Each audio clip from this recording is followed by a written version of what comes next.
आज हम लोग पढ़ेंगे IM के बुक का फंक्शन के डोमेन पर आधारित कुछ question.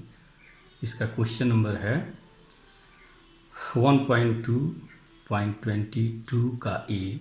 Find the domain of function square root of sine inverse log x. कह रहा है कोई फंक्शन है f x is equal to non negative square root of sine inverse log of x to base 2। इसका domain निकालना है। तो पहले मान लेते हैं एफ एक्स जो दिया हुआ है इसको लिख दिया non negative square root of sine inverse log x to base 2। ये आपका फंक्शन दिया हुआ है और इसी का डोमेन ज्ञात करना है। तो हम लोग को ये पता है कि स्क्वायर रूट के अंतर्गत कोई अगर क्वांटिटी है, ठीक है, तो यह फंक्शन तब डिफाइन होगा जब यह सर्ड साइन के भीतर की क्वांटिटी या तो पॉजिटिव हो जाए या तो जीरो के बराबर हो जाए। निगेटिव रहने पर इमेजिनरी क्वांटिटी प्राप्त हो जाता है। तो एफ एक्स दिया हुआ है non negative square root of sine inverse log of x to base 2। तो यह डिफाइन कब होगा जब यह जो सर्ड साइन के भीतर क्वांटिटी है वह जीरो से बड़ा हो जाए या जीरो के बराबर हो जाए। तो लिखेंगे विच इज डिफाइंड, यह फंक्शन तब परिभाषित होगा या होता है if sine inverse log of x to base 2 is greater than और इक्वल टू 0। अब यहाँ पे x का वैल्यू इस इनइक्वालिटी से हमको प्राप्त कर लेना है। जैसा कि हम यह जान रहे हैं साइन इनवर्स x का वैल्यू जो है वह किसके बीच में लाई करता है। साइन इनवर्स x एक एंगल है और इसका लिमिटेशन होता है -π/2 टू π/2। इसी के बीच में यह स्थित होता है। π/2 से छोटा या बराबर होता है, -π/2 से बड़ा या बराबर होता है। तो यहाँ से एज जैसा कि हमको पता है sine inverse log of x to base 2 का वैल्यू जो होगा वह -π/2 से बड़ा या बराबर और π/2 से छोटा या बराबर होगा। अब इनइक्वालिटी 1 और इनइक्वालिटी 2 से कंपेयर करते हुए हम यह प्राप्त करते हैं क्या कि साइन इनवर्स लॉग x/2 का वैल्यू जो होगा पॉजिटिव तो होगा लेकिन π/2 से क्या होगा, छोटा होगा।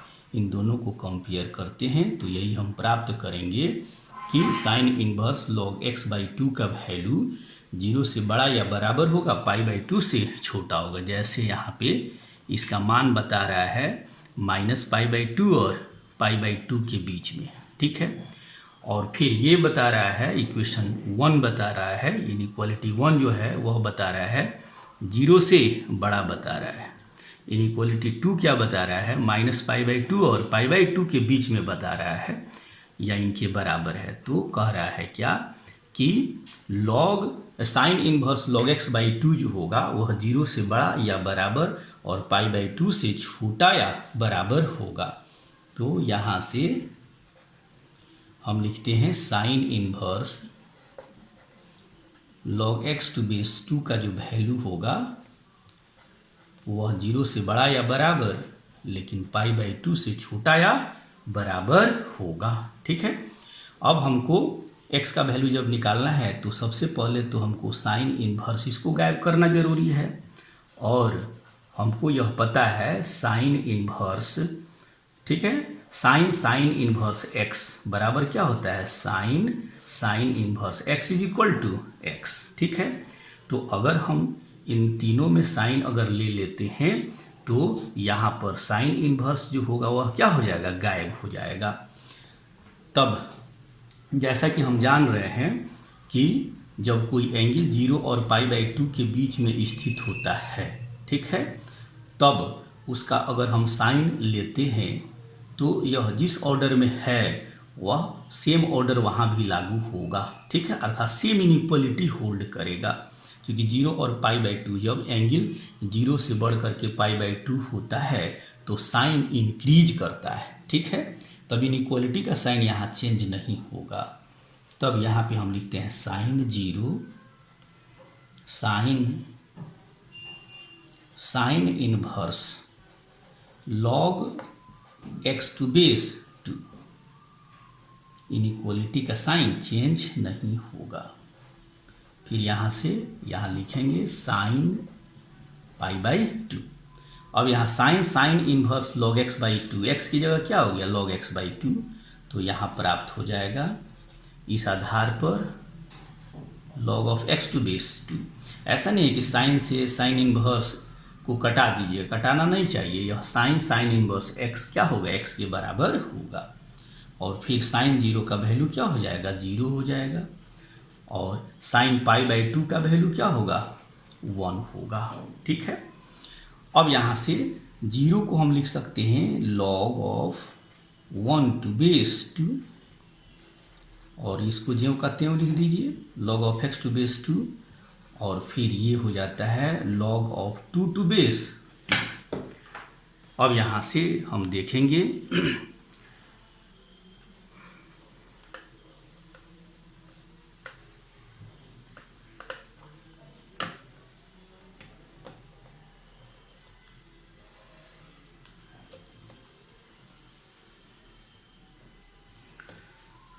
अब यहाँ log ऑफ 1 टू बेस 2 से बड़ा है log of x to base 2, इससे बड़ा है log ऑफ 2 टू बेस 2, ठीक है।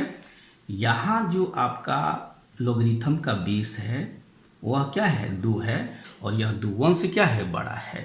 तो यहाँ पे हम कौन सा इनइक्वलिटी लागू करेंगे, सेम इनइक्वलिटी। कह रहा है सेम इनइक्वलिटी में आपको बताया गया है सेम इनइक्वलिटी अर्थात अगर x1 का log बेस a पर छोटा हो जाए x2 के log से सेम बेस पर, तो कह रहा है क्या, और कंडीशन हो कि बेस a जो है वह 1 से बड़ा हो, तब यहाँ पर x1 जो होगा वह x2 से क्या होगा, छोटा होगा। वही चीज़ यहाँ पर हमको लागू कर देना है। तो यहाँ पे 3 नंबर के लॉगरिथम दिए हुए हैं। log ऑफ 1 टू बेस 2 छोटा है log of x to base 2 से, log of x to base 2 छोटा है log ऑफ 2 टू बेस 2 से। तो यहाँ हम इनइक्वलिटी सेम इनइक्वलिटी लागू करेंगे। तो यहाँ 1 छोटा या बराबर हो जाएगा, क्योंकि अगर 2 नंबर का log बराबर हो तो वे नंबर भी आपस में बराबर होंगे, इसीलिए हम बराबर का साइन भी यूज करेंगे। कह रहा है क्या, 1 जो होगा x से छोटा या बराबर होगा, और x जो होगा इस 2 से क्या होगा, छोटा होगा। तो इस तरीके से x का वैल्यू हम प्राप्त कर लेते हैं कि x का वैल्यू जो होगा वह 1 और 2 के बीच में स्थित होगा या इनके बराबर होगा। यही x का वैल्यू हो जाता है, ठीक है। अतः डोमेन हो जाता है क्लोज्ड इंटरवल, क्लोज्ड, ठीक है, और यही इसका डोमेन हो जाता है। नेक्स्ट क्वेश्चन है, यह दिया हुआ फंक्शन है और इसी का डोमेन निकालना है। लिखते हैं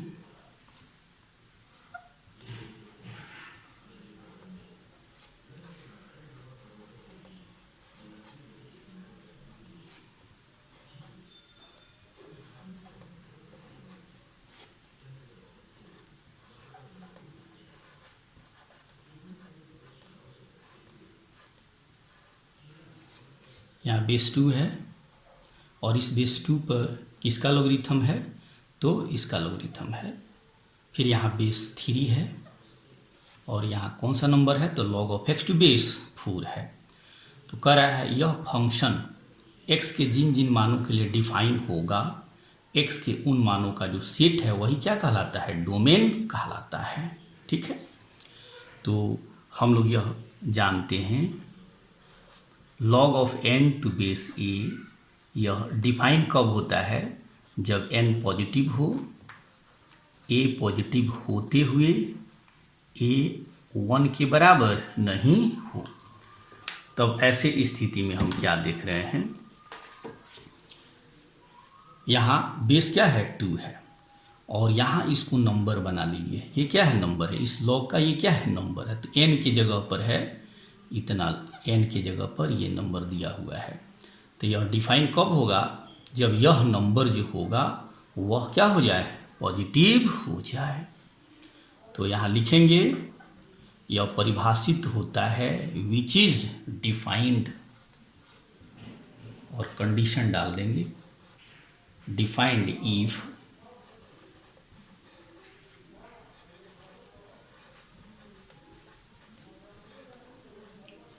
दिस क्वांटिटी इज पॉजिटिव। कह रहा है इस लॉग का नंबर इतना है, तो इस लॉग को डिफाइन होने के लिए इस नंबर को 0 से क्या होना होगा? बड़ा होना होगा। अब यहाँ से x का वैल्यू निकाल लीजिए।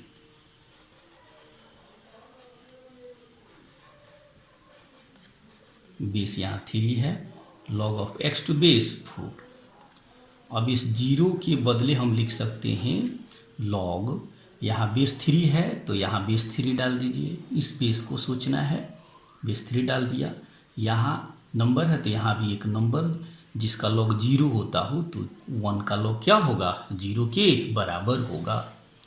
अब फिर यहाँ बेस जो है वह 3 है, 1 से बड़ा है, तो फिर सेम इनइक्वालिटी, फिर वही चीज़ पढ़े हुए हम लोग, x1 का log बेस a पर बड़ा है अगर किससे? तो x2 के log से बेस a पर, तो x1 x2 से बड़ा होगा कब? जब बेस 1 से क्या हो जाए? बड़ा हो जाए। तो बेस यहाँ हम क्या देख रहे हैं? 3 देख रहे हैं। तो सेम इनइक्वालिटी, अगर नंबर बड़ा तो log बड़ा, अगर log बड़ा तो नंबर बड़ा। तो यहाँ पे यह नंबर का काम करेगा, तो फिर यहाँ से हो जाता है same inequality, log of x to base 4 is greater than, यहाँ नंबर क्या है? 1 है। ठीक है। अब फिर यहाँ से x का वैल्यू हमको निकालना है। आगे प्रोसीड करते हैं। अब यहाँ बेस क्या है? 4 है। तो अब यहाँ पर वैसे लॉग को रखेंगे जिसका वैल्यू क्या हो?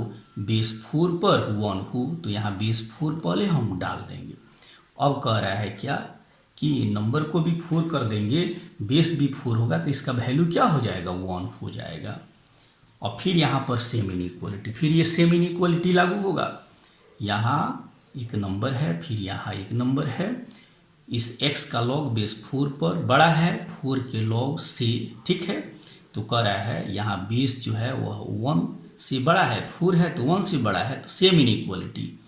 तो x जो होगा वह इस 4 से क्या होगा? बड़ा होगा।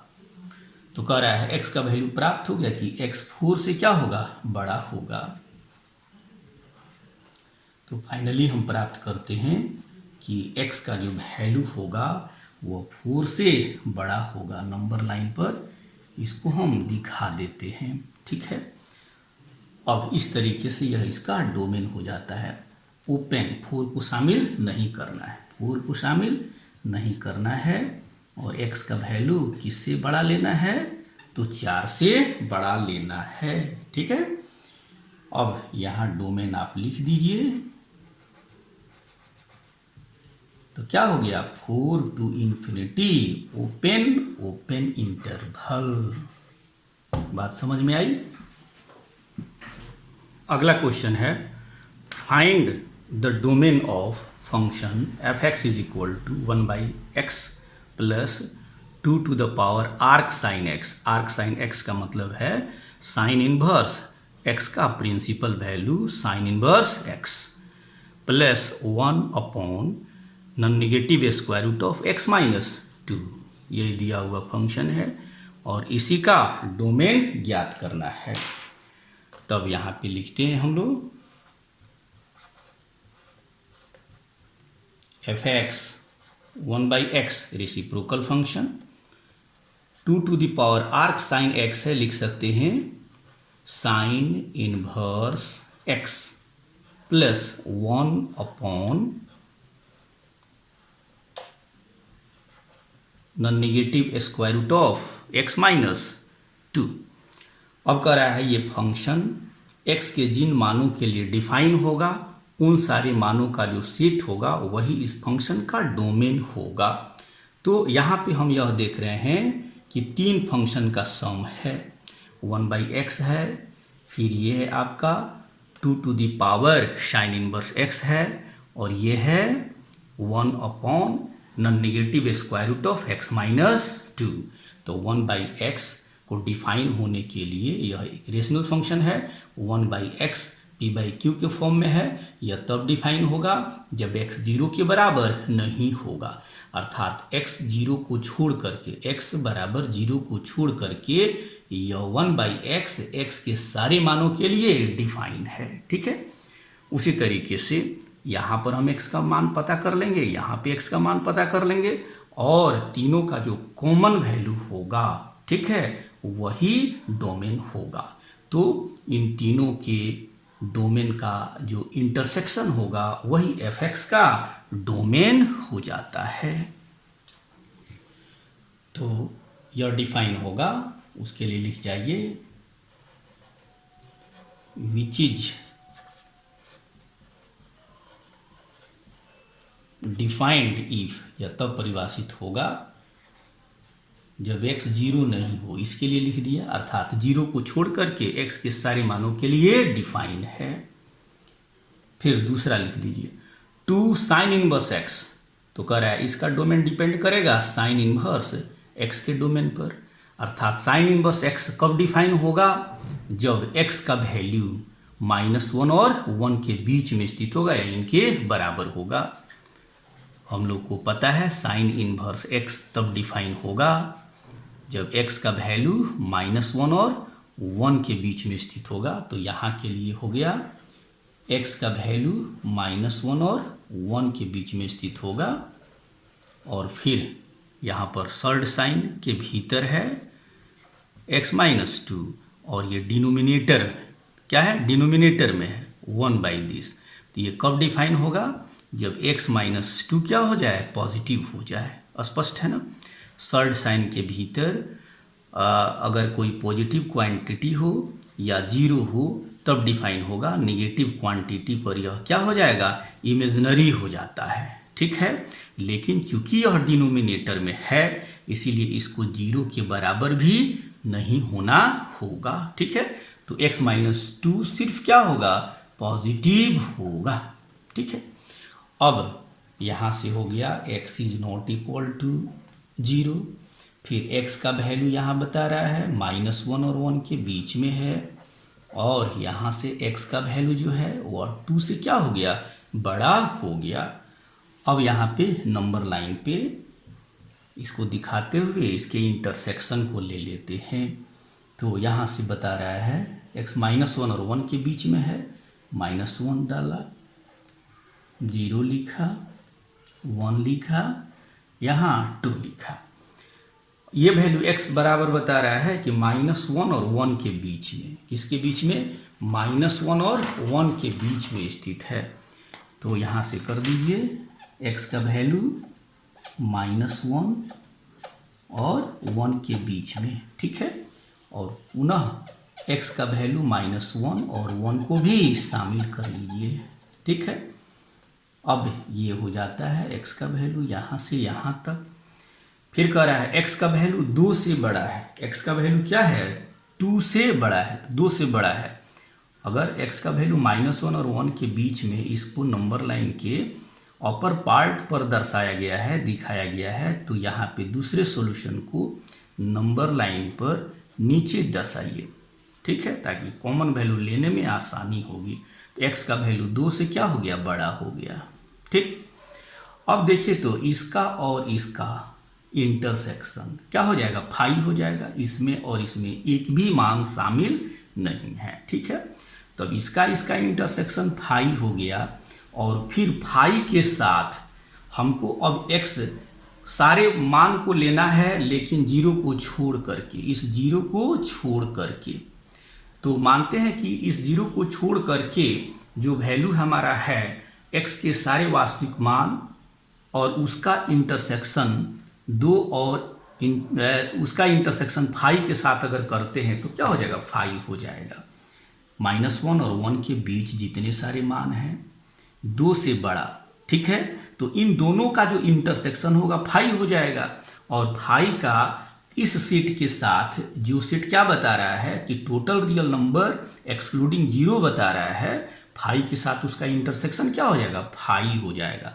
तो हम यहाँ पर देख रहे हैं कि x का कोई भी वैल्यू ऐसा नहीं है जिसके लिए यह फंक्शन f(x) क्या हो सके, डिफाइन हो सके, ठीक है। तो इन तीनों के इंटरसेक्शन से हमको पता चलता है कि x का कोई भी वास्तविक मान नहीं होगा, अर्थात x बिलोंग्स टू 5। 5 क्या है, 5 इम्प्टी सेट होता है जिसमें एक भी एलिमेंट शामिल नहीं होते हैं, ठीक है। तो कह रहा है क्या कि this function is not defined for any value of x। तो कह रहा है हेंस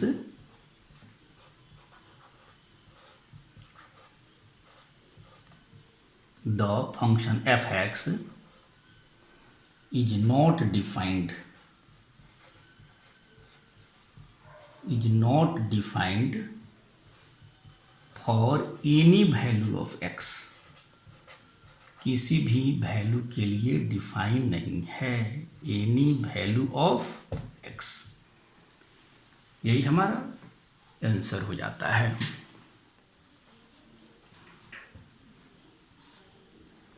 अब यहाँ अगला प्रॉब्लम है, find the domain of function f(x) is equal to log of modulus of 4 - x² to base e।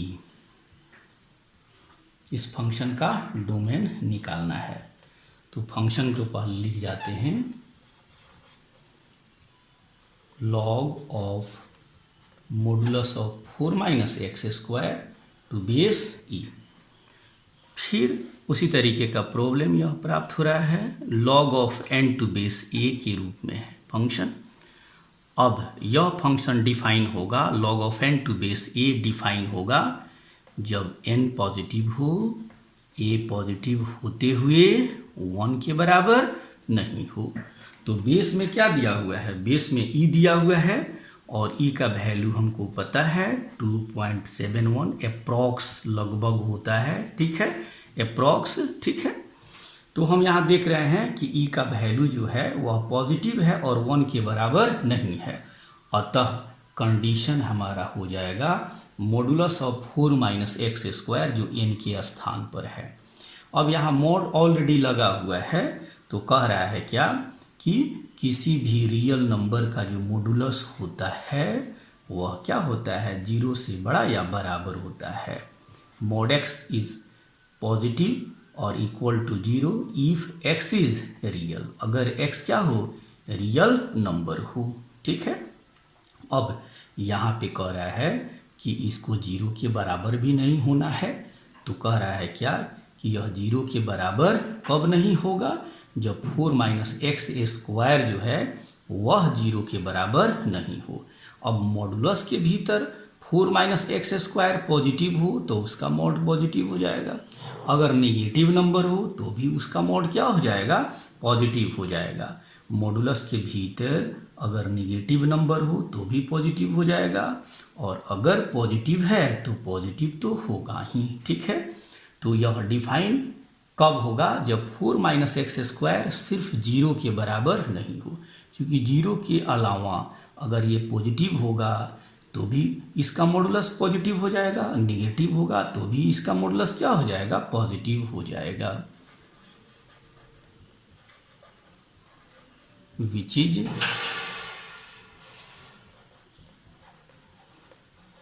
Defined if 4 - x² is not equal to 0।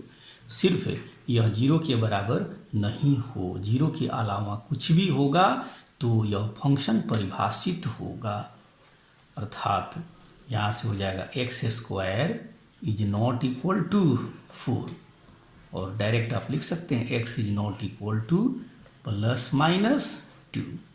x का जो वैल्यू होगा वह 2 नहीं होगा, x का जो वैल्यू होगा वह -2 नहीं होगा।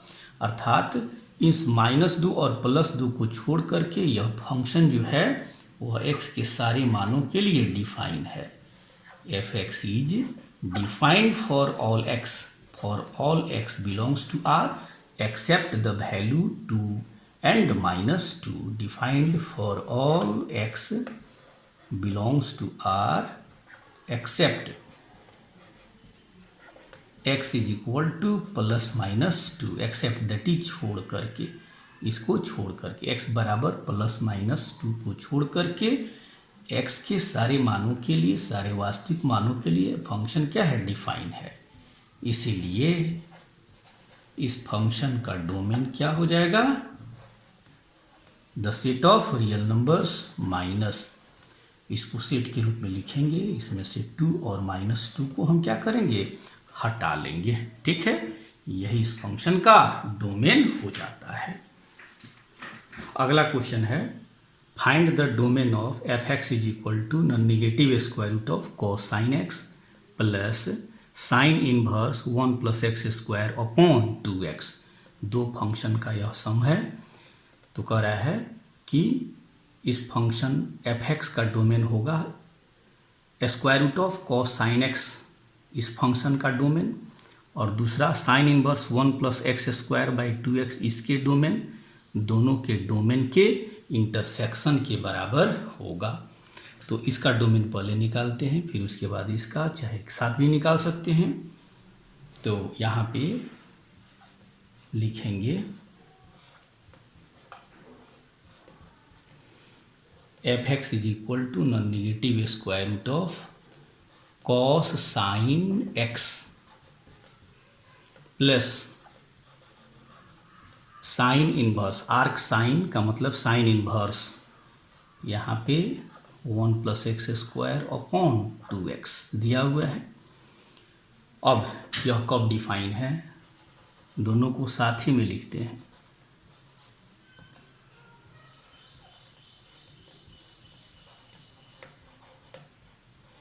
which is defined if cos sin x is positive और इक्वल टू 0। ये क्या हो, नॉन निगेटिव हो, अर्थात नॉन निगेटिव का मतलब है या तो 0 हो या तो पॉजिटिव हो। और सेकंड, साइन इनवर्स x कब डिफाइन है, जब x -1 और 1 के बीच में स्थित हो। पता है हमको साइन इनवर्स x यह तब डिफाइन होता है जब x का जो वैल्यू है वह -1 और 1 के बीच में स्थित हो। तो यहाँ पे हम देख रहे हैं x की जगह 1 + x² अपॉन 2x है। ठीक है, अब यहाँ देखिए x का वैल्यू -1 और 1 के बीच में है, तो इसको हम इतना भी लिखते हैं, mod x is less than और इक्वल टू 1, mod के रूप में इसको लिख दीजिए। ठीक है, लेस देन और इक्वल टू 1। ओके, अब यहाँ से x का वैल्यू निकालते हैं। ठीक, अब यहाँ से देखिए cos sin x is greater than और इक्वल टू 0 से x का वैल्यू हमको निकालना है। जैसा कि हम जानते हैं कि साइन x का वैल्यू होता है -1 और 1 के बीच में, एज साइन x का वैल्यू -1 और 1 के बीच में होगा x के किसी भी रियल मान के लिए। ठीक है, तो जब साइन x का वैल्यू 1 और -1 के बीच में हुआ और यह साइन x जो है वह इस कॉस के लिए एंगल का काम कर रहा है। किसका काम कर रहा है, एंगल का काम कर रहा है। और यहाँ -1 जो है रेडियन में है, यह क्या है, रेडियन में है।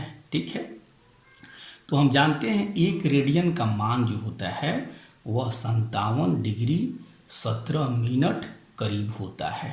ठीक है, तो हम यहाँ देख रहे हैं कि साइन x एक एंगल का काम कर रहा है कॉस के लिए, और इसका मान जो है वह किसके बीच में लाई कर रहा है, तो यहाँ लिख सकते हैं आप -57 डिग्री 17 मिनट एप्रोक्स।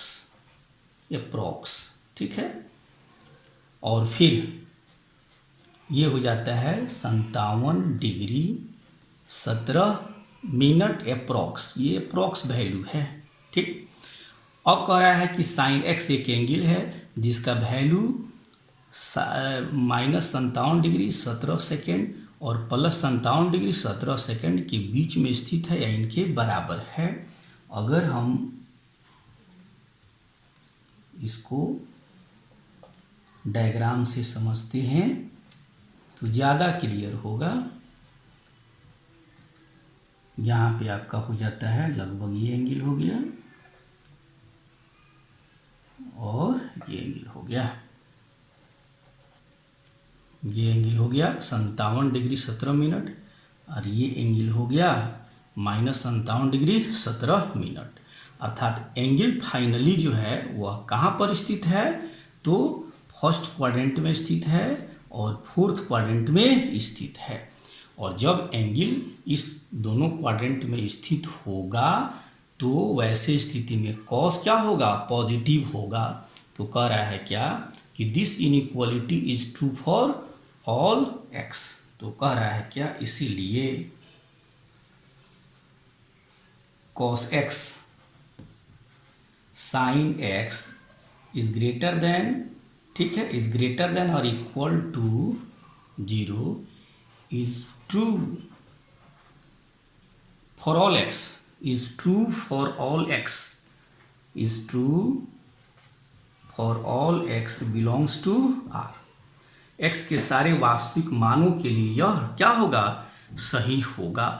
तो इस पहले फंक्शन का डोमेन क्या हो जाता है, आर हो जाता है। अब यहाँ पे हम लोग दूसरे फंक्शन के लिए समझते हैं। तो दूसरा फंक्शन, अब नाउ ये दिया हुआ है 1 + x² अपॉन 2x का मॉडुलस 1 से छोटा या बराबर है, ठीक है। तो इसको आगे प्रोसीड कीजिए, ये हो जाता है, इसका मॉड ऊपर ले लेते हैं और 2x का मॉड हो जाता है अलग, ठीक है। अब ये हो गया 1 + x² का मॉडुलस इज लेस देन और equal to modulus of 2x। 1 + x² का मॉडुलस 2x के मॉडुलस से क्या होगा, छोटा होगा, ठीक। अब यहाँ से देखते हैं कि चूंकि 1 + x², तो 1 + x² क्या है, पॉजिटिव होगा। x के किसी भी वैल्यू के लिए क्या होगा, पॉजिटिव होगा। तो इसका मॉडुलस ज्यों का त्यों रह जाएगा, 1 + x² रह जाता है, ठीक। तो 1 + x² is positive for all x belongs to r। इसीलिए 1 + x² का जो मॉडुलस होगा वह 1 + x² ही रह जाता है, ठीक है। अब यहाँ से देखते हैं हम लोग 1 + x² छोटा या बराबर होगा मॉडुलस ऑफ 2x के। इसको 1 बना लीजिए। हम यहाँ देखते हैं 1 - x का होल स्क्वायर, 1 - x², यह भी 0 से बड़ा या बराबर होगा for all x belongs to r, for all x belongs to r। अब यहाँ से हम यह देखते हैं next 1² - 2x + x² is greater than और इक्वल टू 0। अब इस -2x को राइट साइड में डाल देंगे, अर्थात दोनों तरफ 2x को हम ऐड करेंगे। क्या करेंगे, 2x को ऐड करेंगे। तो यहाँ से हो जाता है 1 + x² 1 + x² is greater than और इक्वल टू 2x। 1 + x², इसको थोड़ा सा मिटा लिया जाए।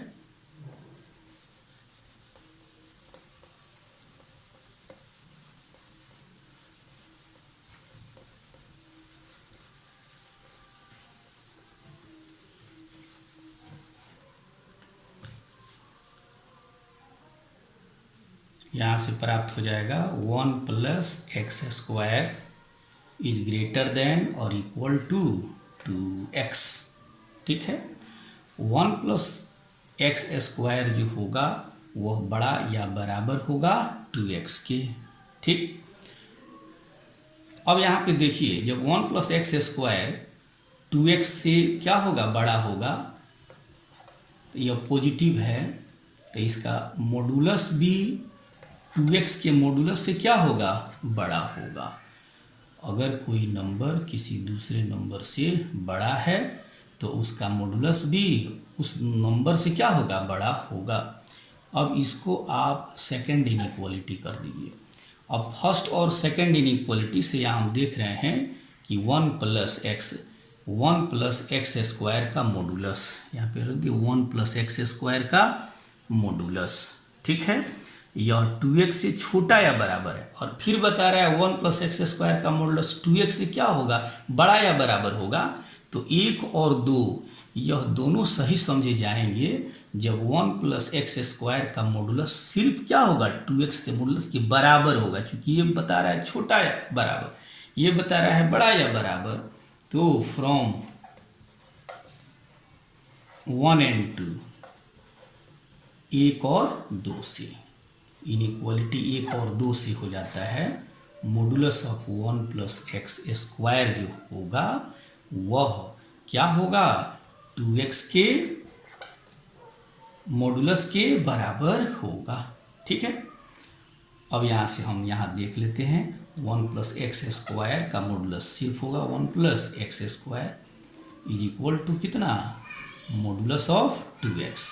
अब मॉडुलस ऑफ 2x को हम लिख सकते हैं प्लस माइनस, चूँकि 2x पॉजिटिव हो सकता है या निगेटिव हो सकता है, तो पॉजिटिव होगा तो इसको प्लस 2x लिखेंगे, अगर निगेटिव होगा तो माइनस 2x लिखेंगे। क्योंकि हम जानते हैं कि मोड x बराबर x जब x क्या हो, पॉजिटिव हो, और मोड x बराबर माइनस x जब x क्या हो, निगेटिव हो। ठीक है, तो ऐसे स्थिति में हमारे पास दो स्थितियां यहाँ प्राप्त होती है कि अगर 2x पॉजिटिव हो जाए तो प्लस 2x निगेटिव हो जाए तो यह मोड 2x जो होगा वह माइनस 2x के बराबर हो जाएगा। तो यहाँ से हो जाएगा, इसको इधर लाएंगे तो माइनस जो होगा प्लस में बदलेगा, और ये माइनस और प्लस होगा ये माइनस में आ जाएगा, तो ये हो जाएगा फिर यहाँ एक्स स्क्वायर जो का त्यों रह गया। अब ये हो गया a square plus b square plus 2ab minus 2ab, तो दोनों वैल्यू ले लेंगे प्लस माइनस 1 का होल स्क्वायर बराबर 0। अब यहाँ से आपका आ जाता है x is equal to x plus minus 1 बराबर 0, और तब इसीलिए x बराबर क्या, प्लस 1 माइनस 1, x के दो वैल्यू प्राप्त हो जाते हैं। तो कह रहा है क्या कि जो सेकंड फंक्शन है, ये जो फंक्शन है वह किसके लिए डिफाइन है, 1 और माइनस 1 के लिए डिफाइन है, और ये फर्स्ट फंक्शन जो है वह x के सारे वास्तविक मानों के लिए डिफाइन है। ठीक है, इसीलिए हम जब f(x) का डोमेन लेंगे तब इस डोमेन और इस डोमेन का इंटरसेक्शन ले लेंगे, तो डोमेन हो जाता है, डोमेन होगा इस वैल्यू और इसके डोमेन का इंटरसेक्शन, तो r इंटरसेक्शन, चूंकि इस फंक्शन का डोमेन क्या था, r था, यह x के सारे वास्तविक मानों के लिए डिफाइन था। और फिर ठीक है, अब इस फंक्शन का डोमेन हो जाता है ए सेट हैविंग 2 एलिमेंट -1 and 1। अब r और -1 जो सेट रखता है उस दोनों का इंटरसेक्शन हो जाएगा कितना, तो इसका इंटरसेक्शन हो गया -1 और +1 का सेट, यही इस फंक्शन का डोमेन हो जाता है। डियर स्टूडेंट, अगर ये वीडियो आपको अच्छा लगा हो तो इसे लाइक करना, सब्सक्राइब करना और शेयर करना न भूलें। हमारे YouTube चैनल में एक टेलीग्राम ग्रुप बना हुआ है, अगर उस ग्रुप में इस तरीके के वीडियो से संबंधित किसी भी प्रकार का आप क्वेरी अगर शामिल करते हैं, क्यूरी अगर उसमें सेंड करते हैं तो उसका सॉल्यूशन आपको मिलता रहेगा। इसीलिए हमारे टेलीग्राम ग्रुप को आप अवश्य ही ज्वाइन कर लें। थैंक्स।